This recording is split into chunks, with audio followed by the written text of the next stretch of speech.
when you're gone and they say, do you need me? Plus d'un mois que j'ai pas fait une vidéo, je suis vraiment désolé. Je vais essayer de t'en faire une rapide aujourd'hui dans laquelle je vais te parler de trois choses. La première, ce sera la règle des 72. Ensuite, je te parlerai des cercles de compétences, à quoi ça sert pour investir. Et enfin, je te parlerai d'une forme particulière que tu retrouves aux États-Unis qui s'appelle la 13F ou 13F. Je me suis posé la question si j'allais faire comme j'ai vu sur Internet beaucoup faire, me ruiner en louant soit une voiture de luxe ou un avion de luxe, voire et un super yacht pour faire ma vidéo. Ouais, bon, j'ai préféré, tu vois, prendre ma chambre d'hôtel qui est là à Dubaï, aux Emirates, et te faire rapidement une vidéo. Alors rentrons directement dans le vif du sujet. La première des choses, c'est la règle des 72. Qu'est-ce que c'est que cette règle? En fait, c'est une règle qui est quand même une règle simple, qui est facile à utiliser en fait au quotidien ou même quand tu fais de finances personnelles. Et en fait, elle te demande d'avoir des compétences de CM1.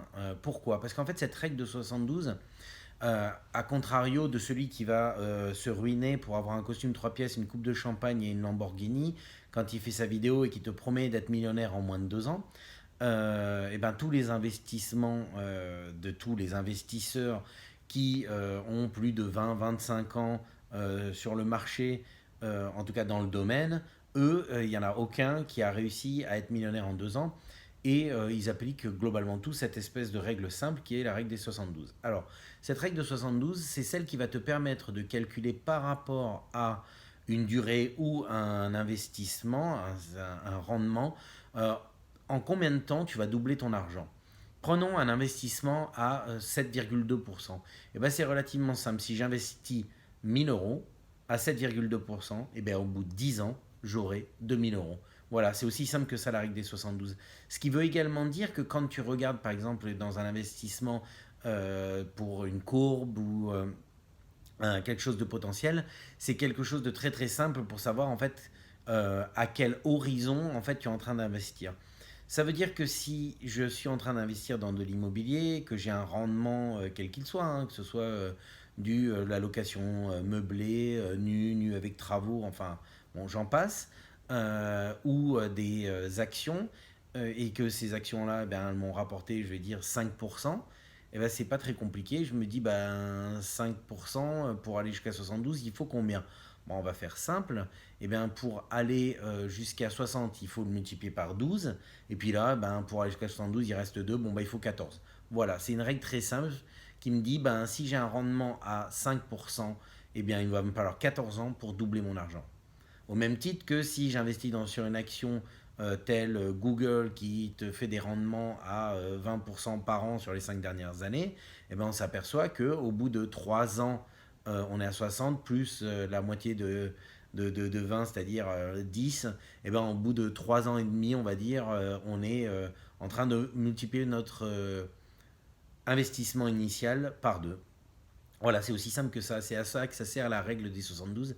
C'est une règle qui est très très simple et qui te permet en fait de pouvoir corréler sans prendre ta calculatrice, sans rentrer dans des considérations financières extrêmes, si oui ou non c'est un investissement à poursuivre, à étudier ou à éliminer d'office. Voilà. Passons maintenant au deuxième point. Le deuxième point, c'est le cercle de compétences. Alors, le cercle de compétences, c'est important de bien comprendre à quoi ça sert. C'est celui qui va te permettre d'investir dans quelque chose que tu connais. Alors, c'est pas moi qui le dis, c'est Warren Buffett ou Peter Lynch qui disent que le plus dangereux pour un investisseur, c'est deux choses. C'est d'un, de réagir par rapport à ses émotions, et de deux, d'investir dans quelque chose qu'il ne connaît pas. Peter Lynch va même plus loin. Lui, il dit que un des grands avantages de l'investisseur amateur tel que toi et moi, c'est que on a trois avantages par rapport à celui qui est en train de manager un fonds d'investissement.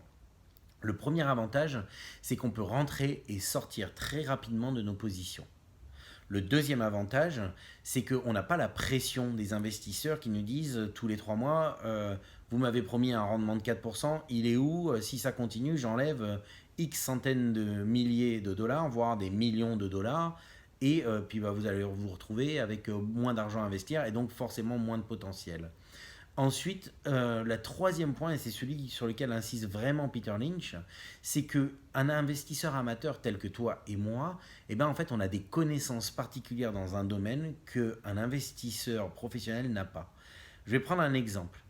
Si tu travailles à la SNCF, par exemple, eh bien, tu vas savoir à la SNCF quelles sont globalement les lignes rentables, les lignes qui sont moins rentables, quels sont les projets d'agrandissement ou de restructuration, quels sont également les projets de partenariat qui sont en cours ou qui sont discutés, par exemple. Et donc, du coup, ça va te permettre d'avoir une vision interne qui peut te permettre d'analyser et en tout cas de pouvoir projeter quelque chose qu'un investisseur ne fera pas.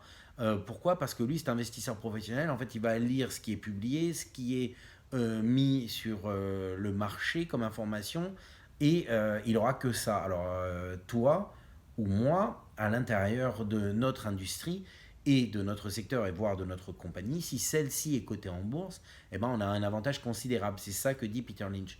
Et que souvent, les investisseurs amateurs oublient en fait d'utiliser ces avantages-là pour leurs bénéfices. C'est-à-dire rentrer, sortir rapidement parce qu'on a des volumes qui sont très faibles, nos connaissances intrinsèques de l'industrie ou de la compagnie parce que ben, c'est un avantage considérable.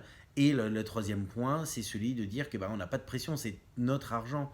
Et comme notre argent, je te l'ai déjà dit dès le début, il faut considérer que ce que tu investis, par exemple, dans la bourse ou dans les trackers, c'est un argent qu'il faut être prêt à perdre dans sa totalité. Et à partir de ce moment-là, forcément, on se libère d'une pression qui est importante. Alors, on ne va pas chercher à le perdre, hein, parce que comme disait Warren Buffett, la première règle de l'investisseur, c'est de ne pas perdre d'argent. Et la deuxième règle de l'investisseur, c'est, rappelle-toi, de la première règle de l'investisseur. Donc voilà, c'est aussi simple que ça. Alors, je continue avec les cercles de compétences. Les cercles de compétences, on voit bien que, comme je te disais, Peter Lynch, Warren Buffett nous parlent en fait de cette facilité qu'on a, mais en fait, à quoi ça correspond? Eh bien, ces cercles de compétences, ça va correspondre à où est-ce que c'est plus simple pour toi en tant qu'investisseur amateur d'orienter tes recherches. Pourquoi? Parce que foncièrement, si tu investis dans quelque chose qui ne t'intéresse absolument pas, et bien en fait, tu ne vas pas suivre l'actualité, tu ne vas pas suivre ce qui se passe, tu ne vas pas suivre les grands mouvements. Je vais prendre un exemple très simple. Tu n'as aucun intérêt pour tout ce qui est technologique et par exemple les fabricants de puces pour les ordinateurs, parce que ça t'intéresse absolument pas, eh bien, tu vas pas te dire ah ben mince, il y a quelques mois en arrière, il y a eu un problème avec la société Intel qui a pas pu mettre sur le marché leur puce de 7 nanomètres, et puis du coup, ça a fait augmenter d'un autre côté les autres producteurs de puces comme Taiwan Semiconductor. Et bien ça peut être des informations qui vont être utilisées en disant ah et bien là Intel, et bien le cours de l'action Intel descend, donc du coup ça m'intéresse parce que j'ai fait mon étude dessus, et puis avec ma règle des 4M, ça risque de rentrer en fait dans mon discount à 20%, 30%, 40%, et ça va m'intéresser parce que Intel, c'est le leader mondial. Donc le nombre de puces qu'ils vont fabriquer, il va peut-être un peu diminuer à cause de cette nouvelle-là, mais néanmoins, ils vont continuer à en vendre. Et avec le nombre d'ordinateurs qui sont produits au quotidien, c'est pas demain qu'ils vont aller et se mettre en banqueroute. Voilà, ça c'est le genre de choses. Et ben si ça t'intéresse pas, tu vas pas t'en occuper. Parenthèse fermée. Le cercle de compétences, comment tu peux le déterminer de façon la plus simple possible? Et bien, la façon la plus simple possible, c'est tu prends une feuille de papier et puis tu fais trois cercles de compétences, trois cercles. Et à l'intérieur de ces trois cercles, tu en as un que tu appelles ta vie professionnelle, tu en as un que tu appelles ta vie familiale, et le troisième que tu appelles ce que tu aimes faire ou ce que tu voudrais faire. Voilà. Et à l'intérieur, eh bien, tu vas juste essayer de dérouler une journée typique de ta semaine. Et prenons un exemple. Eh bien, je me lève le matin, je mange des céréales de la marque Kellogg's et je prends le petit déjeuner avec mes enfants que je prépare pour aller à l'école. Il ne faut pas qu'ils oublient leur cartable, leur trousse et tous leurs petits cahiers et autres tablette Veleda. Et bien rien que là, je vais pouvoir mettre dans mes cercles de compétences les choses que j'utilise au quotidien en familial. Et ben Kellogg's, qu'est-ce que c'est? Est-ce que c'est une compagnie à part entière qui est sur le marché que je peux acheter? Je sais ce qu'ils font, ils font de la nourriture, mais est-ce que c'est les seules choses qu'ils font? Est-ce qu'il n'y a pas d'autres sous-marques en fait qui sont avec? Mais globalement, leur industrie, c'est l'industrie agroalimentaire. Quand je vais partir avec mes enfants, eh bien, il y a leur cartable, leur cahier et toute fourniture scolaire en tout genre. Eh bien, ça, est-ce que ça fait partie d'une compagnie? Est-ce que ça fait quelque chose qui est partie d'un groupe en fait qui est sur le marché des actions? Et donc ça, je peux le faire. Ensuite, quand je vais prendre ma voiture pour les emmener à l'école, ben, je prends ma voiture. Si c'est une Peugeot, ça appartient au groupe Stellantis. Et ça, c'est sur le marché des actions. Et je sais ce qu'ils font. Ils font des voitures et des véhicules. Ils sont dans l'industrie de transport. Et ainsi de suite. En fait, je vais continuer ma journée en allant, par exemple, au travail, en me disant, je me suis mis devant mon ordinateur. Quelle marque d'ordinateur est-ce que c'est? Qu'est-ce que c'est les processeurs? On parlait d'Intel. Ben, c'est pareil. Quelle marque d'ordinateur? Et je sais ce qu'ils font. Ils font du matériel, de la technologie. Pareil avec les applications ou autres software que j'utilise au quotidien. Et bien tout ça, ça peut être produit par des compagnies qui font de la technologie, du développement. Si je suis comptable, eh bien ça va être du financier, des choses comme ça. Et quand je vais mettre tout ça ben, dans mon cercle qui est professionnel et dans mon cercle familial, ben, déjà j'ai quand même pas mal de choses qui rentrent en tout cas. Et ensuite dans mes hobbies, ben, je sais pas, si tu aimes faire je sais pas, du bateau, ben, tu peux mettre le groupe Beneteau en regardant si oui ou non tu peux en acheter. Si tu aimes les voitures, eh bien, quel type de voiture tu connais comme marque? Est-ce que c'est des marques à part entière? Est-ce que c'est des groupements de marques? Et ainsi de suite. Et en fait, tu sais ce qu'ils font. Et en fait, c'est ça, définir les cercles de compétences. Définir les cercles de compétences, c'est d'être capable d'expliquer à un enfant de 5 ans en 20 secondes qu'est-ce que c'est qu'une compagnie. Et en plus de ça, dans un domaine en fait que tu utilises au quotidien ou que tu aimes pour pouvoir rester en fait informé de ce qui se passe dans cette industrie, dans ce secteur-là, soit dans un pays, soit éventuellement de façon mondiale. Une fois que tu as fait ces trois cercles, eh ben, tu regardes s'il y en a qui peuvent se recouper. Alors, exemple très simple, imaginons que tu sois quelqu'un qui travaille dans l'industrie textile. Et bien, tu vois bien qu'il faut bien acheter des habits à tes enfants. Tu as un certain notion, en tout cas dans ton domaine textile au niveau professionnel. Et puis, je sais pas, ce que tu aimes bien, c'est la mode. Et ben en fait, tu vas pouvoir essayer de voir si il n'y a pas une compagnie, en tout cas que tu connais, qui pourrait regrouper et ta connaissance dans ton domaine du textile et qui soit de produits de luxe et qui sert en fait au quotidien. Et tu vas peut-être tomber, j'en sais rien moi, sur, tu vas dire ben, Louis Vuitton, ou tu vas dire, eh bien, je vais prendre Tiffany's, ou bien je vais prendre Gap, Hannes, je ne sais pas. Voilà, mais c'est comme ça que tu vas pouvoir déterminer quels sont tes cercles de compétences, les regrouper et te faire une première liste de pistes à étudier pour tes premiers investissements. La troisième chose dont je vais parler, c'est les formes 13F. Alors, les formes 13F, comme tu vas le voir là tout de suite, tu peux retrouver ces informations sur un site qui s'appelle Dataroma et sur lequel, en fait, il récupère tous les plus grands investisseurs. Je crois qu'au total, il y a 69, mais tu vas retrouver les grands et les super investisseurs du moment, comme par exemple Warren Buffett, comme tu vas trouver Michael Burry avec Sion Management, par exemple. Tous ces gens-là qui, eux, gèrent des centaines de millions de dollars.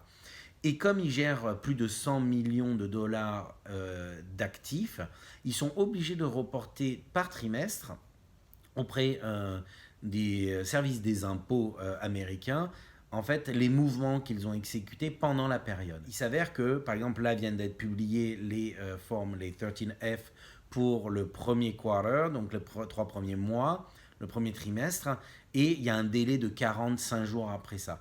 À quoi ça peut servir ça? Eh bien, ça peut servir à comprendre que ces formes-là Si tu n'es pas sûr ou tu cherches un peu à comprendre et à pouvoir essayer de pouvoir synthétiser un petit peu ce qui se passe et que tu as des références, ben c'est bien d'aller voir et d'essayer de chercher à comprendre pourquoi tel super investisseur a acheté certaines positions ou a vendu certaines autres positions. Et donc, du coup, dans ton analyse, eh bien, déjà d'un, ça peut t'éveiller, si tu veux, de la curiosité par rapport à certaines actions auxquelles tu n'avais pas pensé, mais qui font partie de ton cercle de compétences ou tes cercles de compétences. Et deuxièmement, ça peut également te donner une direction avec eux qui sont quand même des professionnels sur une vision plus générale et en tout cas plus élargie des forces de marché. Donc voilà, je t'invite à aller voir Dataroma, de regarder, tu vois, les onglets comme là je te montre sur les super investisseurs.